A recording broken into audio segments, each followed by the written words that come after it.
'n paar fariseërs uit die skare sê toe vir Jesus: "Meneer, maak stil die volgelinge."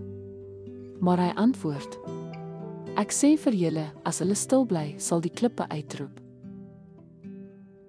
Welkom by Geloofspad. In Lukas hoofstuk 19 vers 39 tot 40, toe Jesus Jerusalem triomfantlik binnengegaan het, het die skare hom as die langverwagte Messias verkondig en met vreugde lofsange uitgeroep. Maar die fariseërs, wat nie hierdie verklaring kon duld nie, het geëis dat Jesus sy volgelinge bestraf. Sy reaksie was eenvoudig doch diepgaande. "Ek sê vir jou, as hulle stil bly, sal die klippe uitroep."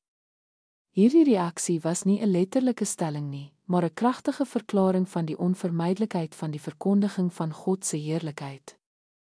Jesus het in wese gesê dat as die mensdom nie daarin sou slaag om hom te erken en lof aan te bied nie, selfs die lewelose voorwerpe van sy grootheid sou getuig. Hierdie verkondiging beklemtoon dat die hele skepping, van die hemele daarbo tot die aarde daaronder, geskep is om God se heerlikheid te verkondig. Soos Psalm hoofstuk 19 vers 1 sê: "Die hemele verkondig die heerlikheid van God, die lig verkondig die werk van sy hande." Die fariseërs kon in hulle trots en hardheid van hart nie sien dat die lofsange wat besing word, reg en nodig was nie.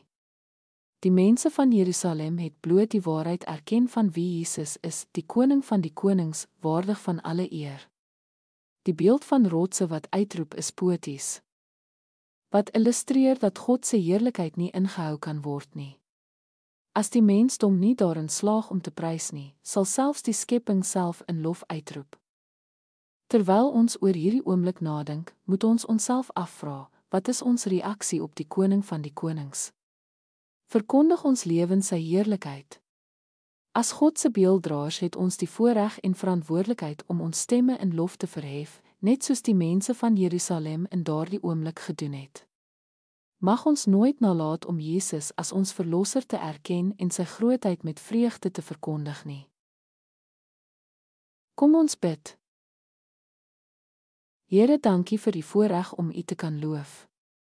Mag ons lewens die eer weerspieël wat U verdien, en mag ons nooit die klippe in ons plek laat uitroep nie. Help ons om altyd U lof te verkondig met ons woorde en dade. In Jesus se naam, amen.